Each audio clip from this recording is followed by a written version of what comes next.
Hi, welcome to the Sifu Mimi Chan show. Thanks for joining the conversation.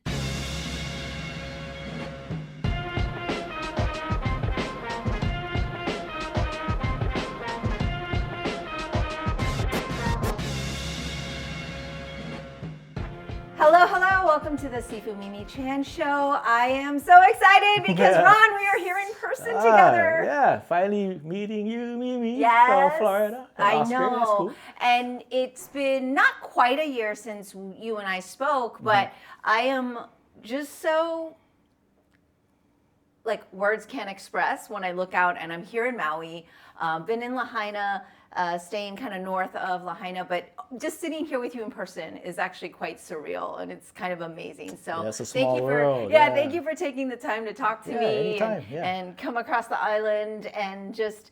I wanted to be like outside by the ocean, but sound and all of that. I was like, all right, we're gonna play it safe. We're here inside the room, but we have a really beautiful shot of the ocean here for those of you who are watching on YouTube. But for those of you tuning into audio that don't know, Ron had an amazing conversation with me last year where he shared all of the unfortunate events of the Lahaina fire and your crazy story where you were running towards the fire instead of away from the fire. Yeah. And so for listeners that want to kind of hear that, I'll definitely post a link. But thank you for being here. Yeah, thank you for coming. How are you doing? Close to a year.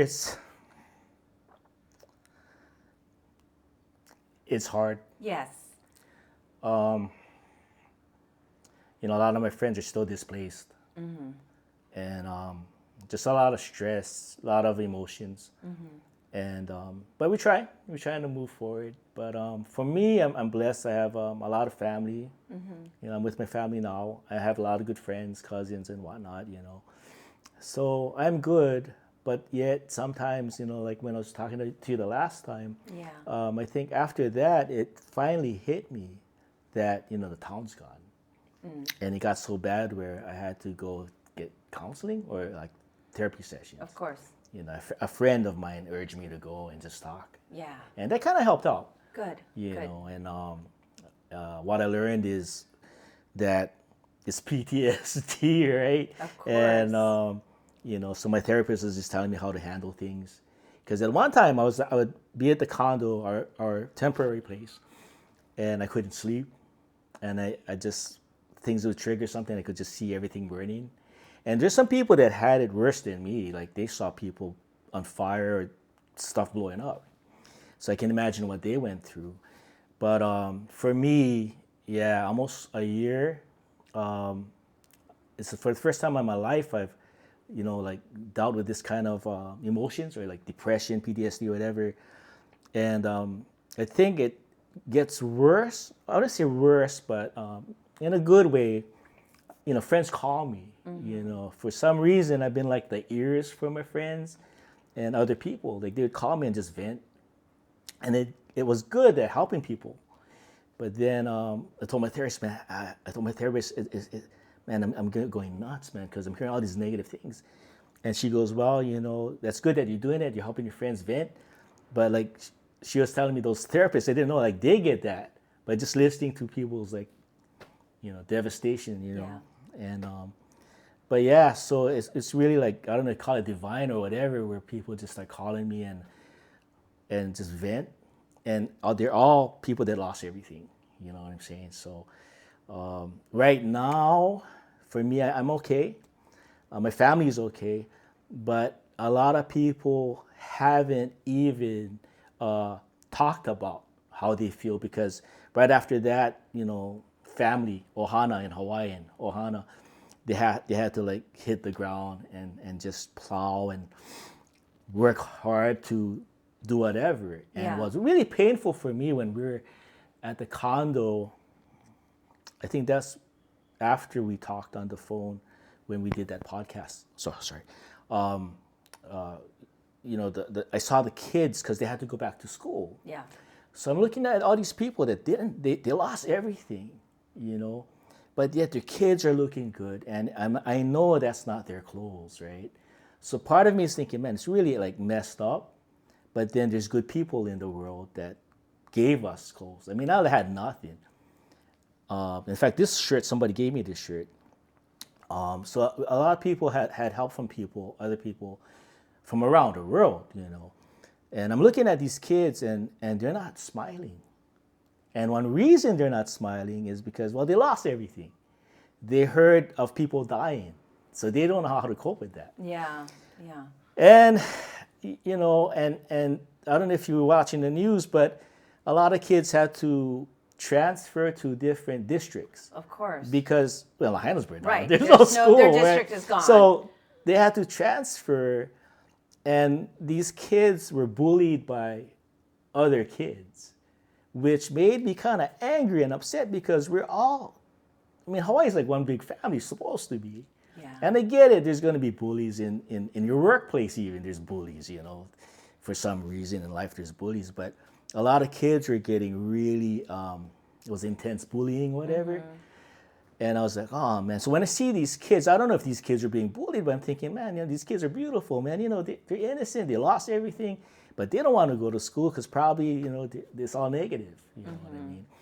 So, I mean, just the dynamics, Mimi, of almost a year, it's just, I can't put a finger on it. It's just everybody's different, you know. Yeah, I mean, it's just crazy. It's crazy. Yeah, your journey, it's been, like I said, we're sitting here, Oscar and I, you know, came to Maui, and we're really grateful that the community has been so welcoming and said, oh, you know, we definitely come. We did a Tai Chi workshop yesterday. That's awesome. You know, but it's just it's like a little grain of sand of just something that we felt we could contribute, but just talking to other survivors as well that, like you mentioned, are displaced or just got housing, you know, 10 months later. I can't really imagine what that's like, being displaced for so long. And like you said, thank goodness you have family that took you in, and you've been able to have that kind of security. But what you just shared about the kids in school that had to go to other schools, and then that's just heartbreaking. It's super heartbreaking. And my hope is that the counselors in the school or the teachers are able to kind of bridge that gap so that the bullies can understand what's happening here and why these kids are suddenly in this new school. Like you said, it's one family on the island. I'm actually a little bit shocked to hear that's been some of the experience. I mean, like you said, all kids will get bullied regardless of what's happening. It's not a perfect world, but that's actually really shocking because so much of us, you know, we're outsiders. We just get to see little bits of things on the news, right? And the reason I really wanted to sit and talk to you is because I'm not getting to see anything anymore. I don't get the local Hawaii news because I know coming from Kauai just recently, they told me they still get a little bit of information, but the media forgets, and then everybody forgets what's happening, right? Everyone moves on except for you all are still dealing with things day after day. And so you are, of course, moving forward, but there's still so much to be done. Yeah.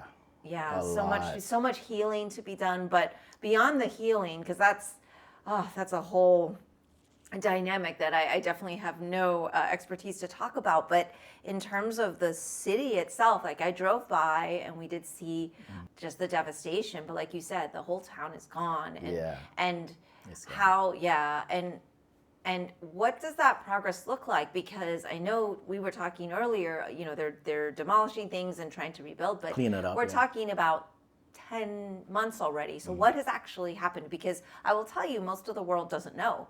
They don't know. They think, oh, well, that was a year ago because, you know, hurricanes come in the islands all the time in Florida. And, okay, we rebuild. And within a month or so, a lot of things normalize. Granted, I know that in Puerto Rico, that hurricane was devastating for a long period, but people really in their minds think something from last August, things are resolved. But exactly. Because infrastructure-wise, not so much. No, I mean, you know, I hear stories from people in the know. I mean, for me, when this all happened, like, even like a week after, I was talking to one of my friends. I go, man, this is messed up. It'll be like years before it'll, you know, be built a certain way. It's going to be altered for sure. It's not going to look the same. And, you know, with, and, you know, Governor Green kind of blurted out, I don't know, he said something about a smart city and all that. But, you know, if it is, then, I mean, it's technology. You know, I tell my friends, well, if they do that, I mean, it's just technology, right? I mean, we got smartphones. So I mean, I'm not for or against it, you know. If I talk back in the day, back a few months ago, you say something and it was really people get angry. Like, I mean, a friend of mine, all I said was, you know, maybe they're gonna do it, and you know, man, the F bombs came out, and I said, hey, dude, I'm just saying, you know, I'm not for or against anything. But now I kind of like learned my lesson. It's like, you know, kind of, well, watch what you say. You feel like it's Yeah. because of the PTSD and devastation, people Oh are yeah, so people are emotional. to change Yeah. and to wanting to hold on Yeah. maybe to something that's no longer there, Yeah, unfortunately. I But mean, like the fear of what is this new thing that's going to be, you think like that's where the anger comes from, maybe? well, I think it's just the people here, they lost everything. I mean, the memories. A lot of my friends are like, you know, they can't ride their bike through Front Street. I wish there was Front Street so that me and Oscar could go down there and, you know, have a beer at Chemo's or something, but it's not there. And Yeah. that's the sad thing. And what people don't realize, Mimi, I think I told you this on the podcast. If I didn't, your viewers should actually Google the devastated part of Lahaina. I mean, it was like the perfect storm. I mean, Lahaina, it's like, we got the same zip code, 96761, like where we're here now, but I'm looking out the window and I can see the burn zone. The burn zone is Lahaina. That's where we grew up. From Kanial Road, there's still homes there. My brother lives on the opposite side, but that's brand new kind of. But from that road south to Puamana, at the very end, like how Front Street loops one end to the other end, that's where we grew up. I mean, it's a small town. I mean, there's different dynamics in every little pocket of that town. You had the plantation camps, they were still around. You had, you know, the newer part, and you know, you had where the rich folks live on the beachfront. So that little town is gone. The personality of that town, if that makes sense, is gone. Yeah, of course. Just of everything's course. gone. All those little stores that you could just walk there. You could just walk the whole town the whole day. I mean, you and Oscar, it's sad it's gone because you would have a good time. I mean, you could catch a boat, go to Lanai, or just stay there. And you know what the sad thing is? And we're talking about how people get angry.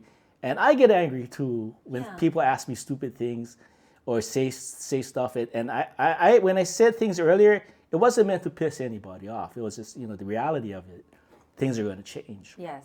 But for me, certain parts of Lahaina was special. Of course. You know, like just driving through, you could stop over there, you see your friends. Hey, what's up? You know, what are you doing? Hey, you surfing? Okay. Meet me at the house later. And it's so small. It's a small town, a really small town. And it was an iconic town. And it's gone. And you know what? Really, it's a small world. A friend of mine works at, I can't say where he works, but he works on the other side. He lost his home. And I remember when all this happened, I had no idea there was a place called, at that time, Paradise, California, where they lost their whole town Okay. in Butte County in 2018. Oh. They had that wildfire. The that- wildfires, yeah, in okay. California, the campfire, they called it, and it wiped everything out. Right. My friend goes, man, check this out. I go, wow, I didn't really know that. How did I miss this? So 2018, those guys from Paradise knew already what they had to go through.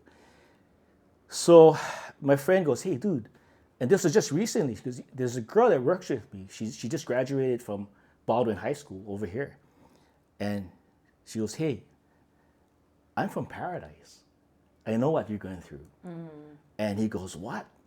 She goes, yeah, I'm from Paradise. We lost everything. That's where we're in Amaui.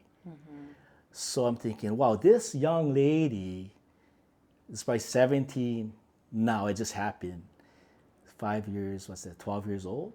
She was 12 years old, 13 years old when her town got wiped out. Yeah. So I go YouTubing, Paradise, California, Butte County fire, the campfire. I'm like, oh my God. Their destruction was so similar to ours, everything. The dispatch, they couldn't get the right information. You know, it was the power company's fault. Just like over here, they're blaming the power company. Down line sparked everything. And I'm like, man, everything's the same. And at that time, a friend of mine had to go to California because his house still stood. But right next door, that's where our neighborhood was for like, you know, it was gone. He goes, hey, watch my house. I said, yeah, shoot, no problem. So he was gone like a week, so I was there. And then, you know, I was using his Wi-Fi and whatever. And I hear this big, like, construction stuff, like, moving right in front. I was like, what the heck is that, right? So we go out there, and they were trying to clear out the house 2 doors down from that. Apparently, that house burned. Yeah. For some weird reason. Everything Right. else is in, but that one house burned. So I go outside, and there's, like, 2 big dudes, like, older guys. They got beards and stuff, and I go, hey, what's up? He goes, hey, man, you live here? I go, no, I'm just house sitting. Is there something I need to know? I got to call my friend, man. I see these big things, you know, construction. Say, oh, no, we're clearing out this one area here. Yeah. So I'm talking to these guys, and they were from Paradise. Wow. Yeah. One guy, I think was a fireman, just kind of came, like how you just to help out. Another guy was, I don't know what he was with the government, but he was from Paradise. Okay. And he just told me straight up. He goes, brother, I don't know, man. It might be a decade before all this stuff happens, you know, to rebuild or whatever. I'm like, what? He goes, oh, yeah. So where is Paradise? Do you know where they that's are like, in their... That's like Chico. Okay, but in terms of their rebuilding. Oh, so it's 2018 and now we're in 2024. Yeah, they are rebuilding right now. From what I understand. That's 6 years, right? It'll be almost 6, yeah. Yeah. So I went online. I'm sorry, yeah, so they are rebuilding. Okay. But a good majority of their core population Is gone? yeah, I think it's like 70% left. Okay. So 3 out of 10 is there.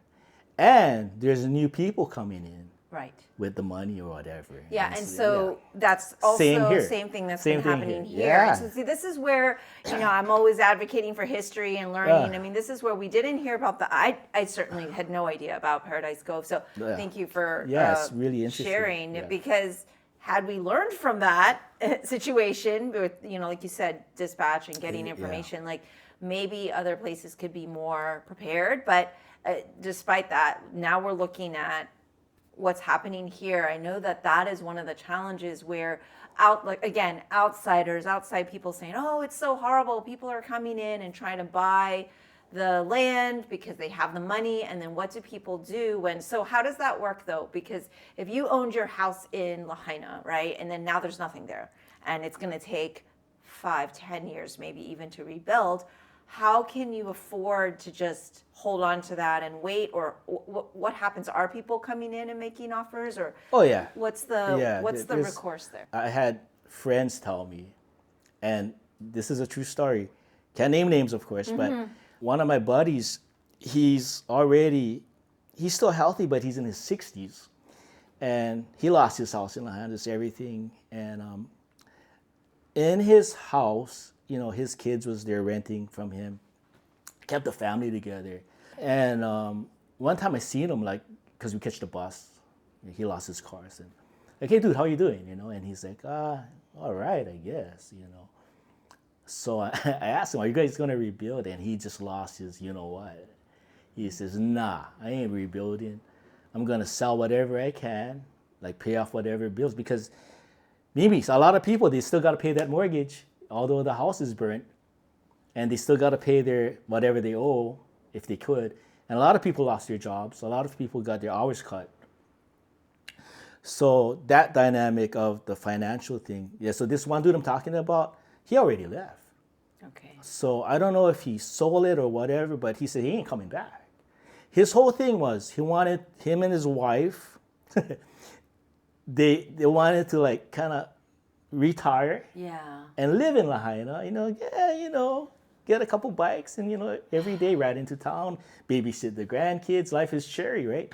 It's awesome. Worked hard all his life, 2 jobs, his wife, 2 jobs. That's what you got to do in Lahaina. He lost everything and he said, screw that, I'm gone. And he's gone. Last week, I ran into a friend at the Queen Kalamanu Center, the mall on the other side by the airport. And I ran into one of my friends who lost everything. He's older. And then I see one of my friends, he's behind my other friend, just like divine. We all was at Starbucks at one time. And he's looking at me, and I'm looking at him, and he goes, dude, I know you. But aren't you supposed to be in Vegas right now? And then I go, hey, dude, say, I can't name his name, but he goes, that's me, man. I go, what are you doing? He goes, well, I had to come back to Lahaina to take care of some paperwork. Whatever that paperwork was. He had to come back into Lahaina. And because his house and his wife's house burned, and they moved to Las Vegas like back in before Christmas, I think. So they bought a place there. So I'm thinking he's all good, right? Because, they sold everything. Right. And he's in Vegas. A lot of Hawaiians are in Vegas. Why Vegas? It's just, there's just an affinity to that town. And from a long time ago, All right, we'll get into that later. But before that, he left Maui, him and his wife, a long time ago. When they were young, they moved to Seattle. Okay, they were in Seattle for a long time, like 20 years. Had babies, and then his wife's parents or something got ill. So they came back to Maui, and they came back to Maui for I guess almost 20 years again. Everything burns down. So now they're thinking, where the hell are we going to go? So they just, I guess just for the heck of it, they just said, let's just go to Vegas. Yeah, so they got a new house. So I said, dude, I'm just trying to see if he's okay and all that. I mean, hey, dude, you're okay. You guys got a house now, and he showed me pictures, and he just lost it. He goes, Ron, I don't give a blank about this house. I can lose this house. He just cares about people now. He goes, how the F did, we lose everything? There's no answer, You can blame whoever, but his whole thing was, dude, I lost my town, man, and I had to move 3,000 miles to a desert. And he's like, man, I'm not that happy. I'm happy that we're all healthy. I got my kids and whatnot. But, I don't think he even vented, because when I see him, that's when everything came out. Yeah. So there's a lot of anger. Yeah, there's a lot of anger. And because my cousin would drove me over. And we're talking about people that we think they're okay. But when they really get down to the nitty-gritty, that's when the emotions come out. Yeah. So the whole world needs to know that we're okay. I mean, it could be worse. We could be in in the Middle East or something, getting bombed, and really being displaced. Yeah. But, in our own way, it's still, it's stressful. Yeah. I think right now it becomes more the financial thing for a lot of people. And I think the initial shock is done already. I mean, it's still there, hearing explosions and the fires and whatnot. But a lot of uncertainties, I got another friend, I don't know if I said that, but she started working again. She's getting older. Her daughter's moving to the mainland, I think Florida. So she doesn't know if she's going to follow the daughter. Yeah. Because she ain't got nothing here. Right. You get nothing here, why stay? Yeah. I mean? Is it also, it sounds like people, when they're moving, they're not moving to another part of Maui. No, they're not. And they're moving completely far away. Yeah. Is it because there's nowhere to move in Maui, or is a lot it of expensive, or what? It's why expensive. do you feel people are? I mean, I don't know that I would want to move to Vegas if I were living here in Maui. But you said there's a special connection. But I think it's just a personal thing, and like you said, well, a lot of people that I talk to, they don't want to be here because it makes them depressed. It's too painful. It's too painful. They just want to get lost. Go someplace new. Yeah, and even the other islands still remind them of Hawaii. And I know friends that are in Down Under now. That I don't know if they moved there, but they're tripping out down there. Yeah. So everybody's different, I Yes, guess we got to go talk to these people, but a lot of them left because there's nothing here. Yes. And one of my friends told me, as he gets older, he doesn't want to stay here and start over. So he and his wife is thinking of moving, or if they probably did already, and start new someplace else. Okay. Just being new in a new spot. Okay. Yeah. Okay. And there's a lot of people that move to Washington, Oregon. Like just different places. Yeah. But I really want to go back to the Vegas thing because I find it to be so drastically different from this beautiful paradise I'm in. And I think of Vegas and I'm like, no, Hawaiians love boy. Vegas. Yeah. Oh boy. It's pretty great. Why is that? Well, Hawaiians love to gamble. They do. They love to gamble. It's like kind of a general, like, for pastime, for fun.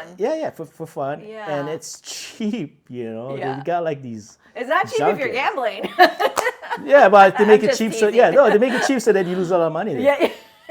But my mom, when she was alive, she used to love going there. Okay. Yeah, so that's I learned something today for sure. I mean, No, I learned a lot already, you but should. I didn't realize that Vegas was there was like a direct Hawaiians love to go to Vegas. I would never have guessed this. It's crazy. You should actually do a documentary on that. Okay. You get a lot of material. I guess so. I didn't know that. Is there a big community of Hawaiians that do live there too? Oh yeah, huge. My friend Dave moved there when it was like starting to build up. Yeah. He and his wife moved from Lahaina in '87. Yeah. And they moved there and worked there. She was a paralegal and he was retail, I don't know what, clothing. And I used to go visit them. Like I'd play golf, me and my friend, we'd play golf and go check them out. And his daughter's like old now, like she's in her 30s, I think. So he checks up on me. He says, "Hey man, how you doing? How you holding up?" I go, "Good," because he used to live here, and he it's emotional. Of course. We used to hang out in Lahaina. It's all gone. And so I talked to them, and I go, "Oh, so next time I'm in Vegas, I'll check you out." He goes, "I'm not in Vegas anymore." I go, "Where are you?" He's like, "I'm in Boulder. They're like 30 minutes out." I go, "Okay, kind of same thing." He goes, "No, it's not." So long story short, he moved there because he could afford a house. This was back in '87. Okay. So they bought a house close by the airport, and they fixed it up. It was nice. But when the daughter was old, they decided. I didn't know this. They sold the house and they actually moved to Boulder, and they're in like a cheap house just for them to live. And he said, "Man, we're just banking. We're saving a lot of money." Okay. And he was like, he's always good at money. But a lot of people moved to Vegas because it was cheaper. Okay. But not anymore. Not anymore. Every right. place is Every expensive. place is expensive. Now, so yeah. So, all right. Well, now that I know that, that's a fascinating No, it's fact. a crazy story. Well, It's really interesting. But you know what's so disheartening though is that when you're telling me people are leaving, and now that I'm thinking about it, it's not just because there's nowhere to get a home, but it's just too painful. Yeah. And I mean that is so. Oh, that is so heartbreaking because it's like this is the way you especially the first time I talked to you, describe the town and the community and the people and just to kind of have to step away from that. I hope that in time that people can start to heal. I mean, and I think people throw out there, well, it's been a year. I'm like, a year is nothing. Of course it's still fresh in your minds because also the island is big in terms of like it takes an hour and a half to drive around, but you're still here, right? So you'll see it or you'll hear something about it. And that it's like it reopens the wound, right? And it's not like time makes it completely disappear. It's still trauma. It's still something really intense that everybody went through. And, it's such a large amount of people went through it. One of the people I worked with yesterday at the Tai Chi workshop said, I didn't do my profession for a year because it's been too painful. I was too angry. So our profession's kind of, doing something, working with people. And she's like, I couldn't even work with people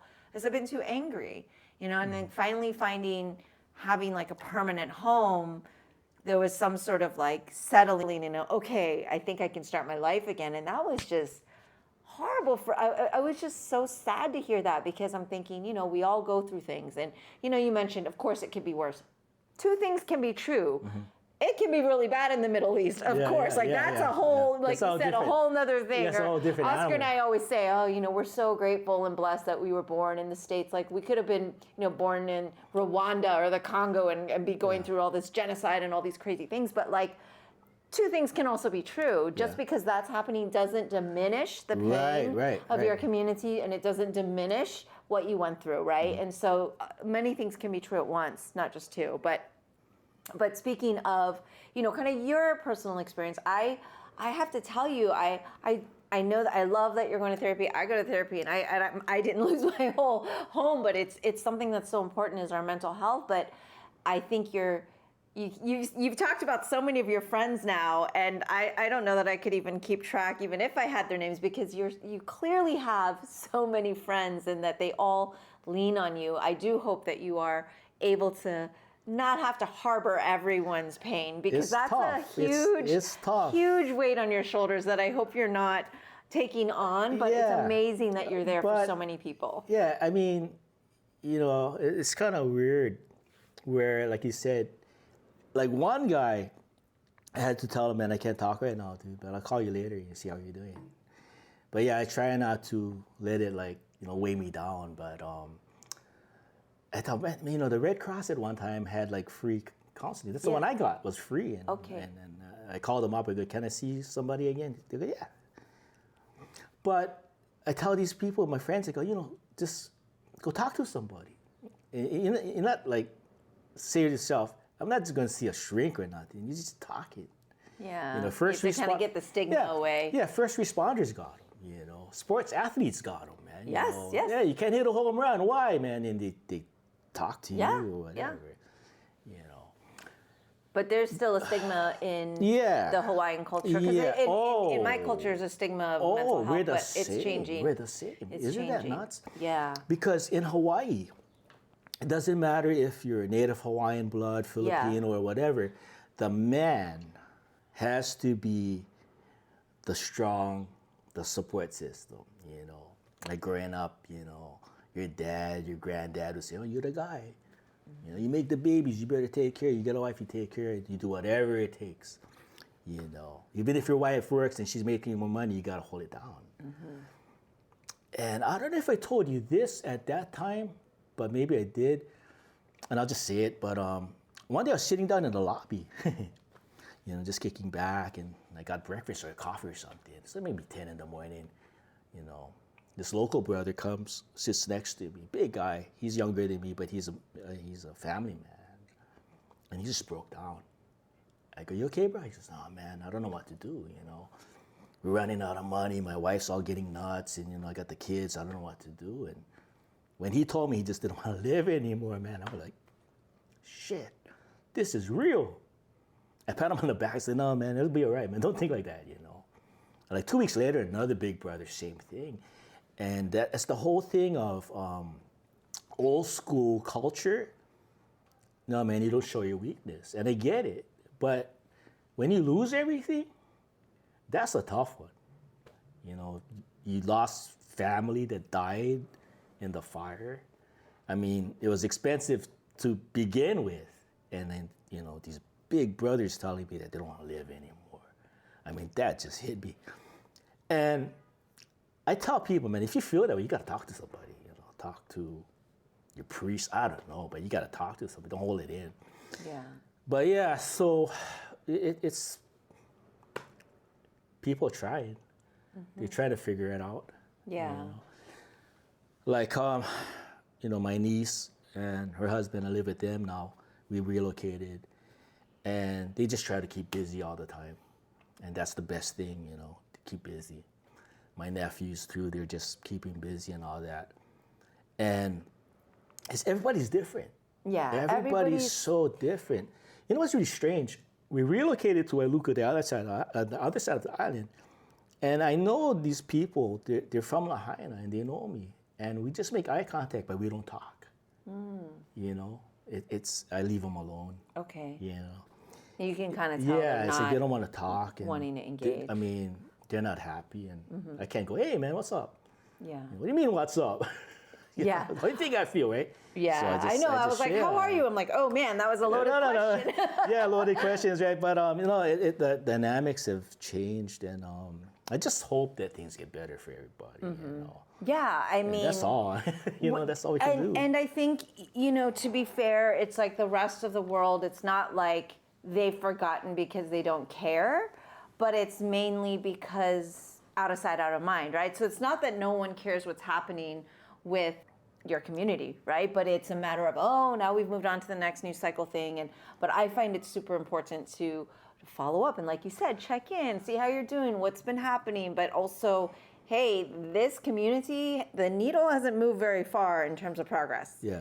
Right? Like we were talking about going to the zone and seeing everything. It's like there's so much to be done because it really hasn't changed yet. Like visually, Right. You're going, oh, okay, there's not a lot that's been done, and that we still have a lot to do, and people still have a lot of healing to do. And I mean, like I said, just speaking with someone yesterday saying, oh, I just got permanent housing. I'm like, how did this even work? So most people were in hotels and staying in other people's homes. Like people were taking people in. Is that what was happening? Yeah, a lot of it. Yeah, just, I know it's sounding so negative, but there's a lot of positives too. There's a lot of good people out there. No, you're just telling the truth. Yeah, That's not negative. But it sounded negative. It didn't mean to be. But there's a lot of really good people here on the island that's just sacrificing their time. Like if you go out to, in Kahana, there's a place called Estern's. There's a chef, Kanamu Balimbin, and from the 9th, they were like cooking for the community. And if I'm not mistaken, I think he's the only hub right now. Okay, that's cooking. And a friend of mine lost his job and he was running out of money. And I think some nonprofit funded them so that Kanamu could get help, I think, to that effect, where people could get paid to help out people, which is great, And but I was looking at his Facebook, and there's a lot of people that was donating food, not just like here's a steak, like bulk. Like here's a Costco. Yeah, and he could make meals for like hundreds of people. Right. So as much as, I was kind of negative or whatever, being real, whatever, there's a lot of good. I mean, there's some good people that I know that came out of the woodworks. Like my phone just lit up. I think I told you that, right? Yeah. And from all over the world, people I never knew existed, but I met them in the hotel jobs I had when I was younger. Yes. And they're still checking in on me. Amazing. So yeah, there's amazing, good people out there. I just want people to know. Of course. There's really good, beautiful human beings out there. Yeah. And recently I was going to Washington like off and on for like almost 6-7 times. My Uncle Bill, I don't know if I told you this, he had a stroke like 4 years ago. Oh, okay. And his wife, Auntie Gloria, said, come up. And so I wrote their story as a caregiver. She had to because Uncle Bill had like a massive stroke and he's only now like getting better. But the story with them was, I don't know if I told you this, when all this happened, they actually sent me like a lot of money to hey, here, here's some cash, from the people in Washington where they're from, Port Orchard, and they got together and they had like fundraisers. So they had like 3 rounds of fundraisers. Amazing. And I'm thinking, Auntie, man, you gotta take care of Uncle Bill, and he's having a hard time, but he used to live on Maui. So he goes on, and man, we just watched the news. They were seeing stuff like burning that we didn't. We live here, but we didn't see what was happening. We just saw the flames. But what they saw was just total chaos. Yeah. Yeah. So they were helping me. So I was going back and forth, and I got to meet a lot of people there. Some of them had Maui ties. Yes. Yes. So it's really emotional, it goes. Of course. And then this one, a sister I never met in my life, but come to find out she was here helping after the fires. It's a really small world. Yeah. So I go follow them, I'm kind of documenting their life, but then, and the guards, hey, Ron's from Lahaina, and it's automatic. Oh, they're hugging me, kissing me. It's like, wow. So it's like a lot of awesome people out there still. I know you just mentioned that, we're kind of like under the radar with the news. And that's the way it is. That's the way it is. That's just the way it is. Yeah, but that's the way. There's a lot of good people that still know we're having a hard time. So that's awesome. A lot of good human beings out there. Yeah, and we're talking a lot about the economical impacts and the financial hardships that people are having, and that's why they're selling, and that's why they just not just emotionally need to move on, but they literally cannot afford to sustain what's happening. And so, you had talked a lot about last time, like, no, we still need tourism, everyone. It's like one of the main industries here that helps generate anything on the island, whether it's keeping restaurants open or whether hotels open and all of that. And then we talked about people not having their jobs. Has that improved at all in the last 10 months? Like, because you were mentioning jobs are just actually difficult to come by because again, the outside world, the stigma of so many people saying, oh, you're not working, that means you're lazy or you don't want to work. And then I think people don't understand, no, literally, that is not a simple thing, right? It's not simple to be able to just do what you were doing before. A lot of people, if your entire town's gone, where are you going to be? But I think people don't understand what's the dynamic of that side of things too. So the job market has been challenging. Yeah, it has. And yeah. I mean, all the restaurants in Lahaina's gone. So there's a lot of people that worked in those restaurants that left. Yeah. A lot of them that work those jobs are like, not really transients. Yeah, some of them, but a lot of them that were in Lahaina, they made Lahaina home. They loved it. Yes. Even if they were struggling. Yeah. A lot of them were like surfers, outdoors people. They loved it. Even if the rent's high, they don't care. They work another job just to be in paradise, right? Yes. But to answer your question about the job thing, yeah, it's changing. There's some hotels that's doing well, Okay. and I guess some that's not doing too good. I mean, right after this happened, I was at my friend, I'll say his name, Wayne Cochran, his Maui surfboards out in, it's right out here. Okay. You can see him. And, I don't know if I told you this stuff, but he calls me. He goes, hey, Ron, I got a gift package for you. Yeah. And at that time, I was just right down the street at the Kanapali Shores. So my niece drops me off, and I see him. And he goes, oh, I got something for you, man. So he gave me like a T-shirt and a goodie bag. And guess where the goodie bag was from? From the people at Paradise, California that lost everything. Yeah. That's amazing. There's a little note for all you guys in Lahaina. We know what you went through. And I was like, oh, man. I started crying right there. And it was like cookies. And there's like $100 cash in there. I'm like, wow, I could use this, right? But it wasn't just, there's money. It was just a thought. Yes. And I tell my friends, and a lot of my friends, they didn't even hear about Paradise. Right? We talked about that. But back to the question. Sorry, I go off. It's okay. So me and Wayne, we're sitting down outside. It's real local shop, surf shop. We're looking at the cars passing by. And some other local guys come by and we're talking, just conversing. And then this kid comes up with his rent-a-car with the surfboard, a rental surfboard. It's one of those, you're not an expert surfer surfboard. He comes in. And apparently he was coming to Maui a lot, Lahaina side. He's got a mom, dad. This guy's like maybe 21 because he's driving a car. I think you got to be 21 to drive a car. So Wayne goes, hey, what's up, man? He goes, hey, Wayne, I came to return the board, man. And he made a statement that was really like one of those moments. He goes, well, I don't think I'll be seeing you, Wayne, for a while. He goes, why, man? My mom said we're not coming back to this side of the island for a while. She's hurting, man. There's no Lahaina. Because you got to understand, that Lahaina was like the magnet. It was actually the magnet for the whole island. And people would just come from Wailea to see Lahaina. And the kid goes, yeah, my mom and my sister, they could go to Lahaina every day. Now it's gone, so. So Wayno goes like, I was telling you, well, just go to Wailea, go to Kihei. And he's like, nah, I won't stay down there. This is the place to be, but sorry, man, Lahaina's gone. There's no fun anymore.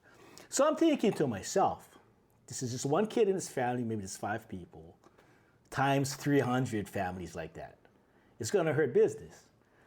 And how about the people that bought tickets just to come into Lahaina to see it? They heard so many great things about this little town. Mm-hmm. And they're not going to come. Or they're going to come, but there's nothing there. Mm-hmm. It's like you telling me, hey, Ron, come to Florida, and we'll take you to the Buccaneers game or something, right? And then all of a sudden something happens. There's no Buccaneers where the stadium's gone and whatever. I pray nothing happens, but something happens. And then you, hey, Ron, you still come in? I mean, I go, well, I'll visit you and Oscar. I love you guys, but I love you guys, but I wanted to see the Buccaneers, but they're not. Oh, Disney World or something. I don't know what's. I was gonna say, like, but, if Disney's gone, I don't know that everyone's coming to Florida. I don't want to be cold, Mimi, but But so in that sense, exactly are they that coming? happened. Are they coming? Are they coming to Yeah. Maui because Lahaina's gone? I don't think they will. They might. Yeah. Well, this is why we've been trying to encourage people, because there's a lot of tourists that have been hearing, oh, tourists are bad because they come in and they're taking advantage of Maui and everything. I said, look, there's a respectful way to come and visit this island. Yeah. And they need visitors to this island. It's going to hopefully bring life back. And I mean, we were really happy to see. We got in. The airport was busy. Looked like the car rental place was super busy. People were coming onto this island, and I'm hoping that life is slowly building back up. But it is hard because places are closed and the jobs are not available. And I don't know that everyone understands that. Yeah, and there's good tourists and there's bad tourists. Yes. We like the good ones. Yeah, I'm in Orlando. I like the good ones too. There are some bad tourists and there are some good tourists. Like my friends at the hub was telling me one time, oh my God, the bad tourists are there, and say, hey man, get these tents out of here. Well, it's a hub. There's cooking equipment. And there's little kids playing on the beach, and they're like, we paid money to come here, man, and you're taking up the beach, that kind of thing. Then go someplace else. We don't need you. Yeah. We'll give you a refund. Beat it. Yeah. But, there's good ones, too. I mean, I met some really good people who just show respect. And of course. They'll ask me, can we go there? I'm like, yeah, you can go. It's public. Well, we just don't want to offend nobody. And, they're mindful. So, like some locals, they get really pissed off when, people sneak in the burn zone and they're videotaping for the wrong reasons, exploiting it. Yes. Because we take it like that's like for me now, it's like certain parts of Lahaina, that's a person that I never said goodbye to. Yeah. It's like it burned. It's like imagine and it your didn't loved get its proper rest, right? Like it didn't get the memorial. It didn't get like that. No, I mean they had like a march through town meeting, and which was cool. But I was on the mainland when that happened. But I hope during the 1 year thing, they're gonna do it with class. Whoever it is, the mayor, the governor, whoever, some public figure, some good one. Good luck.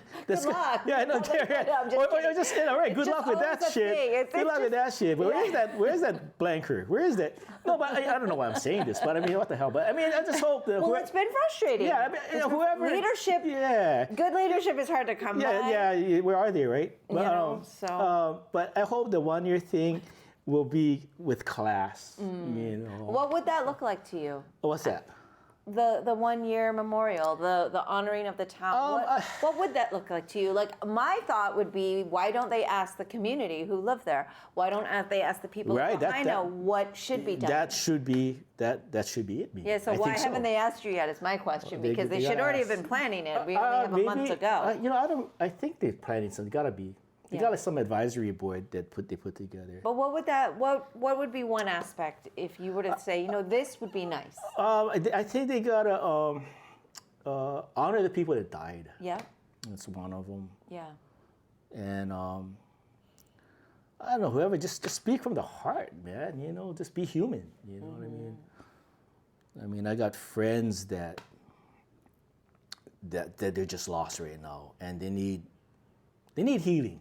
Yeah. And so whatever the anniversary thing is, I think the theme should be healing. If that makes sense, I don't know, but of course, of course.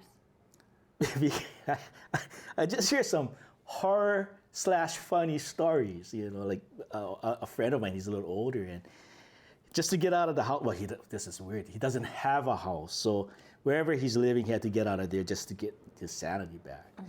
But he's working out in one of the resorts over here, and he started snapping because he's not all there, and you cannot blame him, right? Yes, of course. And he's like, yeah, man, I don't have any aloha for anybody. And he would say, man, maybe you should work like this. Don't go to, stay inside, man. We understand. You lost everything. Yes. Don't work. This guy actually doesn't need to work. He's okay. He's good. But he's had to get out and circulate. But it's like, dude, you're trying to circulate, but you're telling everybody off, Damn tourists. Yeah, they're here because they're trying to spend money, and you got the job. You have the name tag. Yeah. Rick. I'm Rick. I'll help you. That's why you get the name tag. Yeah, screw it in. Yeah. It's like, oh, dude, man, you don't need to work. You got money. It's just, don't. Maybe put them in the back. Yeah, put them in the back. Not under the customer service side of things. Pack some boxes. Yeah. You know? There's no boxes. Just sit down and shut up. Just turn on music. No, it's just it is just weird. Yeah, right now. no, I mean, you're right though. It is understandable that strange. people need their time and their space to heal. Yeah. But it's also upon those people to know, like, okay, here's what I'm capable of, right? Like, it's hard to not know your capability or have good friends like you or have people around them to say, hey, it's okay to stay home today. Yeah, hey, yeah. maybe we like you said, pack the box. It's like, dude, I want to go postal on the tourists, man. You know, you should have stayed home. No, I'm just joking. But yeah, we got to laugh at some stuff. But Yeah. Well, when we were driving in, I said, oh, well, because people said, well, when you drive by, you're going to know you're driving by. yeah, so let me ask you this. Let me be the interviewer Yeah. now. All right. So when Oscar was driving in, I Yeah. mean, did you see the town when you're driving in? Yeah, so it's kind of hard too because you know how like It's elevated. it's elevated. Yeah, yeah. But what we saw were all of the flowers and the there's memorial the thing? memorial. Yeah, Yeah, there's a okay. bunch of, and so coming from Florida. Or anywhere in the States, like anytime you see flowers at the side of the road, you're like, okay, someone, there's either a drunk driver or something, but also we had the Pulse nightclub shooting in Orlando. Yeah, and that's like that a was memorial. crazy. And if you don't know where it is, if you drove by, you would know because you'll see there's still things there. People are still putting honorifics there. People put like the flowers or pictures or something. And so when we were driving, like you did see the grass looks really burnt. Like you can see where it's dark and everything. But I guess the way the bridge is or the way the road is, it's not like you're overlooking. You can see it. You can see. But what I saw, you could definitively see a lot of the flowers. Yeah. And so, like I told you, we went to the food land to get some groceries yesterday and to get some food. And I'm like, I know we're real close. Like we could feel how close we were, like kind of, I guess we were on the outskirts of where you said you would ride your bike there or you could walk there. Like we were pretty close. Yeah, you were real close to my house. Yeah. Because where you guys are at, the food land, just right in the back, there's some old train tracks. I hop the tracks and there's a cul-de-sac. I go up, down, up, and turn right. My house is right there where I Yeah. just live. So it's a really small town. Yeah. If you had a bike, you could get around real easy. But yeah, you're close by. Yeah, so we did kind of have that feeling. It's like as soon as you got through the mountains and you're on the other side, from the airport side to the, you you kind can of start feel to it, yeah. feel like the change, right? Yeah, And just even the locals that we have come in contact with and have spoken to, and just kind of the reverence of this side of the island and the care of which they speak of how to kind of be mindful of everything on this side. Yeah, I mean, that's it, I guess, because everybody's going through it a different way. Yeah, I mean, people are struggling. But Lahaina people in general, we still use help, but a lot of Lahaina people are like strong-willed individuals that don't want handouts. They just want normalcy. They just want to provide for themselves, a lot of them, Even the younger generation, they're just in this part in their life where there's nothing and they gotta try and make something happen. But a lot of them have a hard time trying to make something happen, Some people aren't as blessed as other people. Like I was talking about my friends that moved, they're really blessed in, their finances they still had something where they could do that. And there's a lot of my friends who don't have that. So what do? They can say, I want to move someplace, but they can't. Yeah. Yeah. So, yeah, everybody's going through some stuff right now. And I, because I've been keeping up with you, I know that you were video blogging a lot. You have been writing a lot, and has that been really not just a ways of communication and letting your friends and family know, but has that also been very healing for you? Yeah. Sharing actually is healing. I think if it wasn't for friends telling me what they were going through, I wouldn't have any material, It's just me, I'm boring. It's like, oh yeah, I'm feeling down. But, throughout this, I wrote my book now. Yes. From this thing, so I got to get it printed, and hopefully it'll be out at the anniversary date. Okay. I'll send a copy. I'll send one to you. Yeah. So writing is really healing. In fact, the book that I did it so fast where actually Alika took it to kind of like read it, and he took a while. He goes, He goes, hey, Ron, man, you got a lot of commas. And I was like, oh man, Alika, man. So I took it back, and at the same time, I was in Washington going back and forth trying to do my Uncle Bill's stroke book. So I had two things going on at one time. A lot of coffee. Seattle, man, coffee. Seattle? What about the Hawaiian coffee? Right. But I was over there, and it's like, I'm a local boy, and over there, it was in the wintertime, it was cold. It was like cold. Oh, yeah. And I get writer's block. But it's healing. But when I was doing mine, when I came back, I look at the stuff, and I had to read the whole manuscript I did. I say, oh, man, more coffee. And I go, yeah, I rushed this thing. I rushed it. So, Alika was telling me, man, I don't know, man, there's so much stuff in there. So I had to cut it in half, trying to do that. And I had to take it to another editor to just clean it up, and she did, and it's perfect, and got some photos in there. But yeah, back to writing it was really healing, And I hope that when the book comes out, people will look at it and go, okay, this is what they did. This is what they experienced like a year ago, because it's basically of people telling me what happened. They ran out of the house, and although people saw that on YouTube and all that, they go, yeah, we saw that already. But I think if it's a book form for history's sake or whatever, people won't forget. You know what I mean? I think there's something very important about documentation. Yeah. Not just, like you said, that's why I asked you about if it was for you for healing, but a book really, like you said, will go on the shelf. It'll be something that we keep, that's preserved and everything. I think the YouTube culture is one thing. I mean, I know I'm documenting on YouTube as well, but I really feel like it's super important that you have that out. What's the title of your book? And is it still work in progress? No, I can say it. It's already copyrighted. It's called Displaced from Displaced Lahaina. So it's like displaced and displaced this place, this space place, Lahaina. Yeah.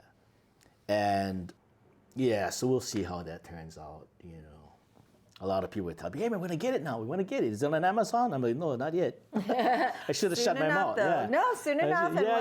Soon enough. We will definitely link that and follow up with you. And a good portion, I still haven't figured that out yet. Profits stay in Maui to help out. My goal is to raise money for, I can't forget the people in upcountry Maui that had the fire the same day. Right, so, right. God permitting. Yeah, I don't think people realize that was a different place. Yeah. I think there's multiple fires, but everybody's like, okay, it's all one island, it's the same thing, but if it wasn't for Lahaina, they would get the news, because that was a big fire. You know? So help whoever needs help there, whoever needs help here, whatever I can raise. I mean, even if it's for like a gas card for like $10 or something, it's helping somebody. But that was my goal. My big thinking goal was, give it to Oprah. Hey, Oprah, you try to help us out over here, man. Help me with this book. Well, you know what? And sell like millions of it. There you go. In different languages. You gotta get in Oprah's book club. Yeah, and I'll go on like Fallon and talk about it. Okay. Or Jimmy Kimmel. You never know. Hey, buy the book, and buy me lunch now.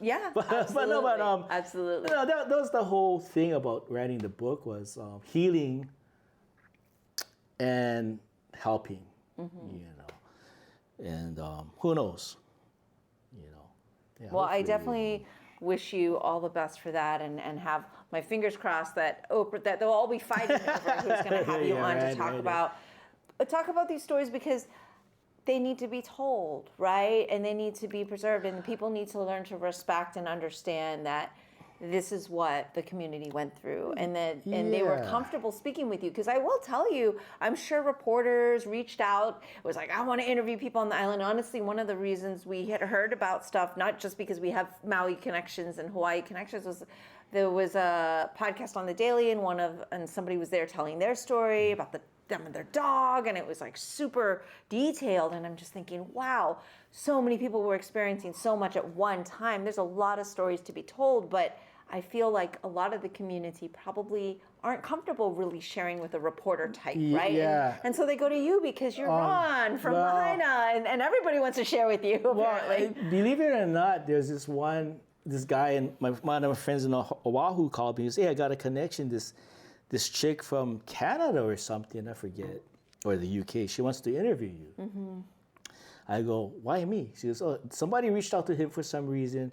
They thought my friend was living on Maui, but he used to live on Maui. So they contacted him. He goes, send him my way. So, okay, well, is this going to be on video or just over the phone? He goes, I think she's going to talk to you over the phone. Mm-hmm. And just the way she came across on the phone, she was asking me questions and she was trying to add to my answer. Oh, okay. So you're saying blah, blah, blah. I go, no, I didn't say that. But that's what you're alluding to or whatever. And I was like, nah, I think we're done. Oh. And she's trying to call me back. I just blocked her call. It's like, man, evil reporters. Well, that's the thing. But you're not evil. Thank you. And you're blacked out. I don't want you to kick my ass. I don't want to answer you, Mimi. I don't. Kick to the head. I grab my neck. She's a black belt. That would never happen. She kicks ass. I don't want to mess with her. But a lot of people don't want to talk to the media. Right? Yeah, and I don't blame them. I don't blame them. When I look at the media, I don't actually watch the news because it's frustrating. Yeah. Right? You don't allow people to tell their story, and you want to put words in your mouth or cut it all together so it suits your purpose. Yeah. Right. I always tell people, I'm like, I'm not an actual reporter. Like, this is about sharing your story. And I think I told you from the beginning the first time, I said, if you want, you can watch the whole thing and say, I only want you to put this 5 minutes. And if that's what you would want, that's what I would respect. So I always tell people, hey, I'm not the news. I'm not trying to get you to say anything, but it's difficult. It is difficult because the stories do need to be told. And I'm so grateful that you were willing to take on, and I don't want to use the word burden, but it was a huge weight. It really was, because it's a lot of emotional pressure that you took on. So thank you for that. And I'm so looking forward to the book and understanding the stories so that we can understand better what happened here. Yeah, there's so many people out there with some incredible stories that hasn't been told. And when I was writing my book, I asked these people, can I use your name and your face? Because they'll make it more genuine, They go, yeah, sure. 2 weeks goes by, they call me, Ron, we don't want to be in it. Mm-hmm. I said, oh, man, can you just make up a name so you can be anonymous? Yes. At that time, I go, no, man, I got to get you guys on there. If not, people are going to think I just made this stuff up. But then half the book, people said, yeah, no problem. Yeah. So one of my friends goes, you know what, just make them anonymous because we're vetted. We told you, you can use my name and my face. So, okay. So first half of the book is like talking about people that I talk to without their real names. Kind of like their names have been changed to protect the innocent. And that's completely fine. And there are so many unbelievable stories where it wasn't just losing their tongue, but they had some other pre-existing mental thing going on. Yeah. It's like, wow. And one lady told me, she was messed up from before. She was on drugs and she found Lahaina. She was at peace in Lahaina. She thought this is where she's going to be. She's older. Then everything's gone. Knocking on the door, it's a cop. She says, what? It's like, you got to get out of here. Why? The neighborhood's burning. And she got displaced. And I hope she's doing fine now because she was really living on the edge already. Like, she was talking crazy. So, don't do that. You know what I mean? But, I just hope more people would share what they're thinking. Mm-hmm. It doesn't have to be on a podcast, just talk. Of course. Yeah. Of course. If it's on a podcast, it's even better. Then, the word can go out how they're feeling. Yeah. Yeah. I mean, if somebody wants to talk, I'll send them your way. Of course, Yeah. I'm always. Oh man, there's welcome dozens. To listen. There's dozens. And of stories. even beyond just the fire, right? I feel like because you were kind enough to share a little about your background, we talked about you growing up, and I started this podcast originally to help share people's stories, right? And to just kind of understand more and empathize and be able to build empathy about different cultures. And just over this last weekend in Kauai Comic Con, I was speaking to an author, Moana McAdams, and she wrote a little bit for Lilo and Stitch. She's a native Hawaiian, really?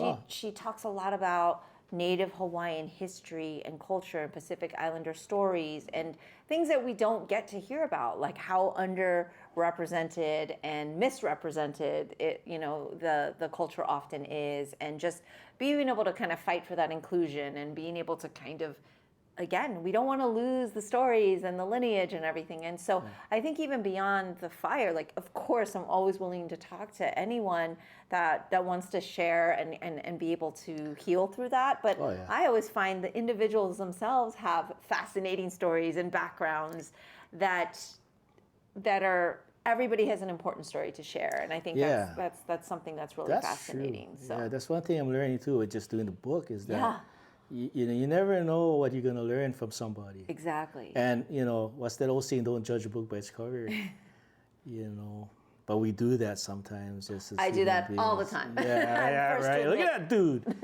you bum. Come to find out the guy's like a gazillionaire, right? Hey, your friend now. I know. Can I get some money from you? Do you know Oprah? But yeah, Mimi, well, it's awesome that you came down and, you and Oscar to do your thing yesterday and show that, we still got stuff over here, Yeah, it's it's our honor, honestly. It's been our honor means to a work lot with to the community. me. It means a lot to me. I guess right now I'm representing my homies. Right? Yeah, of course. And a lot of guys are just trying to just be happy without nothing, and that's just something about the human spirit, I guess. I got some friends, they're always joking around. I know they're hurting, but they're trying to make people feel good. I'm actually not that kind of person right now, unless it's one-on-one. But there's people that just want to be picking people up.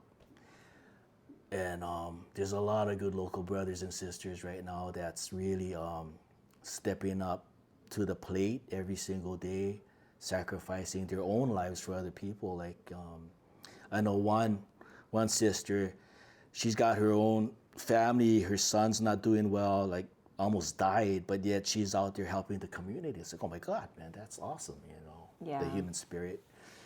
So there's a lot of awesome local brothers and sisters here. That's,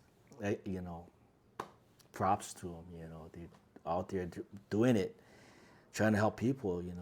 My niece is one of them. She's tirelessly always helping people. Yeah, I mean, you mentioned, she's driving me here and there, because I think people forget, you lost your home, but you also lost your cars and your transportation. Like when we say everything, we mean everything is lost. So it's been challenging. There's a lot of people that I admire for their strength, which I don't have. Like some of these people, I was like, oh man, I'm not strong like this guy or this person, and they get up early, feed the kids. Okay, I gotta go help at the hub or at the nonprofit or whatever, and there's people like that.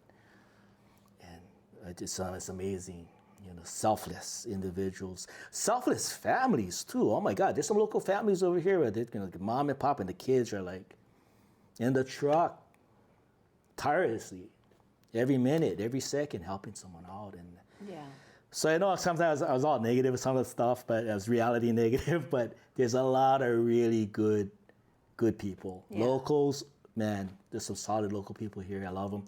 And people from the mainland, like you and, some of our close friends.